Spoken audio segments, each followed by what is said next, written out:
Hello guys, welcome back to the channel and welcome back to Elite Wrestling. तो guys आज इस video में मेरे पास आपके लिए AEW के डायनामाइट शो के बाद की AEW से जुड़ी हुई बहुत ही बड़ी और बहुत ही इंटरेस्टिंग अपडेट्स है। और गाइज आज इस वीडियो में हम जानने वाले हैं कि AEW का पूरा डायनामाइट शो कौन प्रोड्यूस करता है। ऑरेंज कैसिडी के नाम एक और नया रिकॉर्ड हो चुका है और AEW और NXT की व्यूअरशिप और AEW के टॉप 5 रैंकिंग के साथ साथ आज इस वीडियो में हम जानने वाले हैं कि केनी ओमेगा को AEW के बाहर कौन सा नया चैंपियनशिप मैच मिला है। तो गाइज ये सब अपडेट्स जानने के लिए ये वीडियो एकदम आखिर तक देखना।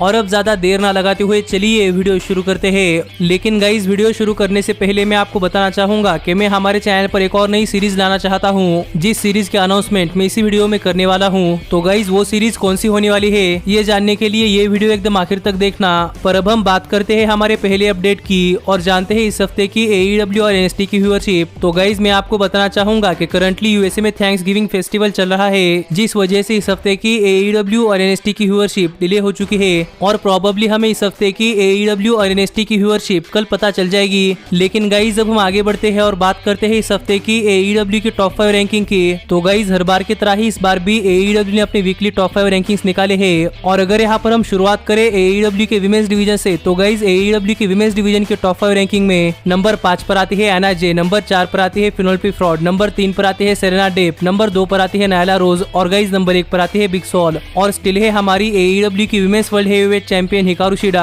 और हमें इस वीक के AEW के विमेंस डिवीजन के टॉप 5 रैंकिंग में कोई भी चेंज नहीं देखने को मिला।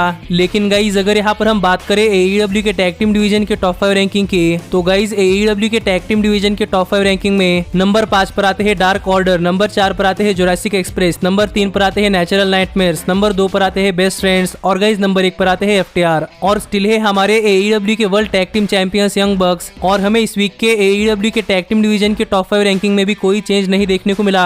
पर वही अगर हम बात करें इस वीक के AEW के सिंगल्स मेल डिवीजन के टॉप 5 रैंकिंग की, तो गाइज इस वीक के AEW के सिंगल्स मेल डिवीजन के टॉप 5 रैंकिंग में नंबर 5 पर आते हैं रिकी स्टार्क्स, नंबर 4 पर आते हैं ब्रायन केज, नंबर 3 पर आते हैं कोडी रोड्स, नंबर 2 पर आते हैं MJF और गाइज नंबर 1 पर आते हैं केनी ओमेगा। और स्टिल है हमारे TNT heavyweight champion Darby Allin और AEW world heavyweight champion Jon Moxley. और हमें इस वीक के AEW के सिंगल्स मेल डिवीजन के टॉप 5 रैंकिंग में भी कोई चेंज नहीं देखने को मिला। और यही थी इस वीक की AEW की टॉप 5 रैंकिंग्स। लेकिन गाइज अब हम आगे बढ़ते हैं और बात करते हैं हमारे अगले अपडेट की और जानते हैं कि ऑरेंज कैसिडी ने एक और नई कौन सी अचीवमेंट हासिल कर ली है। तो गाइज मैंने आपको हाल फिलहाल में बताया है कि John Moxley pro wrestling illustration के 2020 ईयर के टॉप 500 रेसलर्स की लिस्ट में नंबर 1 की पोजीशन पर आए थे और FTR भी साल 2020 के टॉप 50 टैग टीम्स की लिस्ट में नंबर 1 की पोजीशन पर आए थे। और अब जॉन मॉक्सली और FTR की इस अचीवमेंट के बाद फाइनली ऑरेंज कैसिडी ने भी एक अचीवमेंट हासिल कर ली है। और FTR और जॉन मॉक्सली के अचीवमेंट से भी काफी ज्यादा प्रॉफिटेबल अचीवमेंट ऑरेंज कैसिडी की है, क्योंकि गाइज जॉन मॉक्सली और FTR साल 2020 के टॉप 500 रेसलर्स की लिस्ट में नंबर 1 पर और टॉप 50 टैग टीम्स की लिस्ट में नंबर 1 पर आए हैं। पर गाइज साल 2020 में orange Cassidy independent wrestling circuit में प्रो रेसलिंग टीज के हिसाब से सबसे ज्यादा टी शर्ट सेल करने वाले सुपरस्टार बने हैं, जो कि ऑरेंज कैसिडी के लिए काफी प्रॉफिटेबल अचीवमेंट है। क्योंकि गाइज साल 2020 के पैंडेमिक में भी ऑरेंज कैसिडी ने Jon Moxley, Kenny Omega, Chris Jericho और यंग बक्स से भी ज्यादा टी शर्ट सेल किए हैं, जिससे आप समझ सकते हैं कि गाइज साल 2020 ऑरेंज कैसिडी के लिए काफी बड़ा साल है।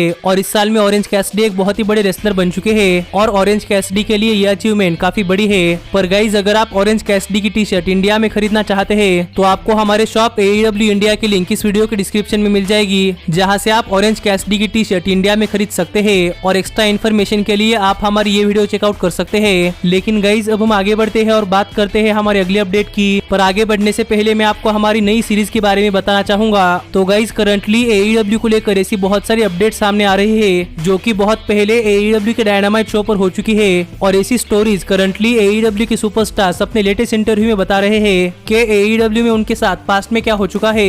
जो स्टोरीज अगर मैं हमारे लेटेस्ट अपडेट्स की वीडियो में आपके साथ शेयर करता हूं, तो मुझे लगता है कि आप AEW के लेटेस्ट अपडेट्स के साथ और AEW के पास्ट स्टोरीज के साथ एक ही वीडियो में कनेक्ट नहीं कर पाएंगे। जिस वजह से मैं सोच रहा हूँ कि गाइज हमारे चैनल पर AEW स्टोरीज की एक नई सीरीज लाई जाए, जिसमें हम AEW के सुपरस्टार्स ने बताई हुई पास्ट स्टोरीज के ऊपर बात करेंगे। और ये सभी स्टोरीज बहुत पहले की स्टोरीज होने वाली है, जिससे कि आप एक सेपरेट वीडियो में AEW के पास्ट स्टोरीज को कनेक्ट कर पाएंगे। इसलिए मैं सोच रहा हूँ कि गाइज हमारे चैनल पर AEW स्टोरीज नाम की एक नई सीरीज लाई जाए, जिसके ऊपर आप क्या सोचते हैं ये आप मुझे कमेंट कर बताइए। और अगर आप चाहते हैं कि हमारे चैनल पर AEW स्टोरीज की एक नई सीरीज लाई जाए, तो गाइज आप मुझे कमेंट कर यस कह दीजिएगा। लेकिन अगर आप चाहते हैं कि आप लेटेस्ट अपडेट्स के साथ साथ AEW की पास्ट स्टोरीज भी एक ही वीडियो में सुनना चाहते हैं, तो आप मुझे कमेंट में नो कह दीजिएगा, जिससे कि मुझे पता चले कि हमारे चैनल पर ये सीरीज लाई जाए या नहीं। लेकिन गाइज अब हम आगे बढ़ते हैं और बात करते हैं हमारे अगले अपडेट की और जानते हैं कि AEW कंपनी के बाहर केनी ओमेगा कौन सी चैंपियनशिप के लिए मैच रिसल करने वाले हैं। तो गाइज मैंने आपको बहुत पहले ही बता दिया है कि AEW के सुपरस्टार्स AEW कंपनी के साथ साथ बाकी सारे इंडिपेंडेंट रेसलिंग शोज और यूएसए के बाहर बाकी सारे रेसलिंग प्रमोशंस में भी काम कर सकते हैं, जिस वजह से करंटली AEW सुपरस्टार्स जैसे कि जॉन मॉक्सली और क्रिस जेरिको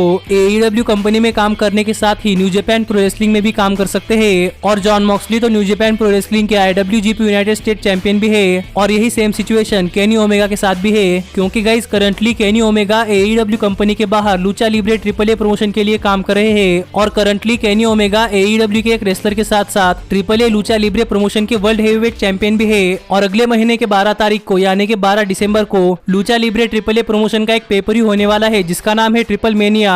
और यहाँ पर लूचा लिब्रे AAA प्रमोशन की मैनेजमेंट चाहती है कि guys Lucha Libre AAA promotion के world heavyweight champion Kenny Omega इस पेपर में आकर अपनी Lucha Libre AAA world heavyweight championship Laredo Kid के अगेंस्ट डिफेंड करे, जिस वजह से केनी ओमेगा दिसंबर 12 को होने वाले लूचा लिब्रे के एक पेपर ही ट्रिपल मेनिया में अपनी Lucha Libre world heavyweight championship Laredo Kid के अगेंस्ट डिफेंड करने के लिए जाने वाले हैं। और ये पेपर ही मैक्सिको में होने वाला है, तो फिर कहना मुश्किल है कि केनी ओमेगा एक महीने तक AEW के डायनामाइट शो पर आएंगे या नहीं। और पॉसिबली हमें केनी ओमेगा के बारे में फ्यूचर में काफी सारी अपडेट पता चल सकती है, जिन अपडेट्स पर हम फ्यूचर में बात करेंगे। लेकिन गाइज केनी ओमेगा के मैक्सिको में जाने के ऊपर आप क्या सोचते हैं, या आप मुझे कमेंट करके बताइए। और अब हम आगे बढ़ते हैं और बात करते हैं हमारे फाइनल अपडेट की और जानते हैं कि AEW का पूरा डायनामाइट शो कौन लिखता है और कौन प्रोड्यूस करता है। तो गाइज प्रोबेबली आपने ये सब बातें सुनी होंगी कि AEW के पास 4 CEO है, जो कि है कोडी, यंग बक्स और केनी ओमेगा। और ये चारों ही CEOs AEW की हर एक स्टोरी लाइन लिखते हैं और ये सब स्टोरी लाइन लिखने के बाद फाइनली टोनी खान के पास जाती है। और अगर टोनी खान को वो स्टोरी लाइन पसंद आती है तो फिर गाइज जो स्टोरी लाइन अप्रूव होती है। पर यही अपने लेटेस्ट इंटरव्यू में बात करते हुए क्रिस जेरिको ने कहा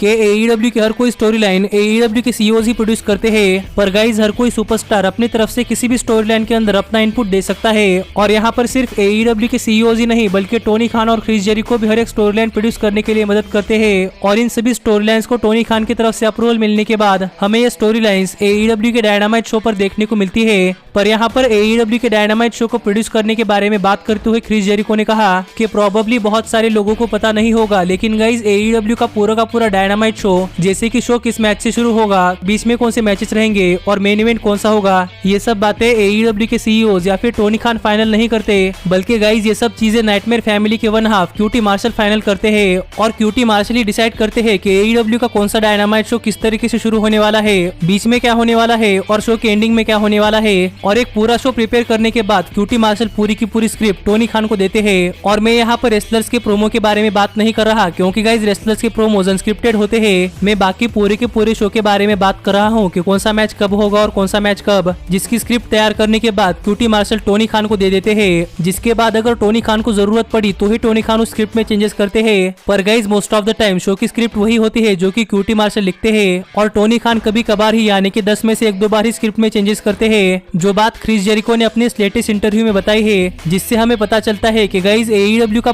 पूरा डायनामाइट शो कोई और नहीं बल्कि QT मार्शल प्रोड्यूस करते हैं, जो बात प्रोबेबली आप में से कई सारे लोगों को पता नहीं होगी, क्योंकि हम QT मार्शल को AEW के डायनामाइट शो पर एक रेसलर के तौर पर देखते हैं। लेकिन गाइज बैकस्टेज में भी QT मार्शल का बहुत बड़ा रोल है, जिसके बारे में आप क्या सोचते हैं, आप मुझे कमेंट करके बताइए। और हाँ, कमेंट कर AEW के स्टोरी सीरीज के बारे में अपना ओपिनियन शेयर करना मत भूलना। लेकिन गाइज अब मिलता हूँ आपसे अगली वीडियो में, पर तब तक stay healthy, stay happy and keep watching elite wrestling. Hey, did you like that video? Click the screen for more. And where do you think you're going? Check out our official merchandise page and to support the entire cast. And thanks so much for being the elite. The elite, the elite. What, Nick, you're not going to sing it all with me this time?